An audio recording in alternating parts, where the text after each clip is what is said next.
давлатҳои қабулкунандаи қувваи корӣ ва сафарбарсозии муҳоҷирони меҳнатӣ аз Тоҷикистон ба 17 кишвари ҷаҳон. кишварҳои ҳамкор доир ба муҳоҷирати меҳнатӣ бо роҳҳои қонунӣ Федератсияи Россия, Корея, Британияи Кабир, Олмон, Туркия, Лаҳистон, Руминия, Литва, Латвия, Булғористон, Венгрия, Аморати Муттаҳидаи Араб, Қатар, Ҷопон, Шоҳигарии Белгия, Қазоқистон ва Миср.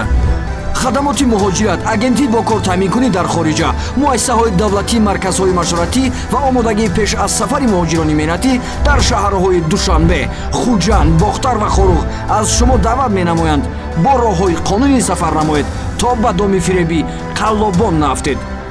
инчунин касбу ҳунар надоред. мо барои шумо омӯзиши касбҳои ба бозори меҳнат лозимаро дар марказҳои замонавии касбомӯзӣ ва маркази таълимии калонсолони Тоҷикистон тавсия медиҳем. суроғаи мо шаҳри Душанбе, кӯчаи Айнӣ 121 дар бинои хадамоти муҳоҷират ва кӯчаи Лоҳутӣ 108 дар бинои агентии бо кор таъминкунӣ дар хориҷа. омодагӣ ба сафар, кафили муҳоҷирати бехатар.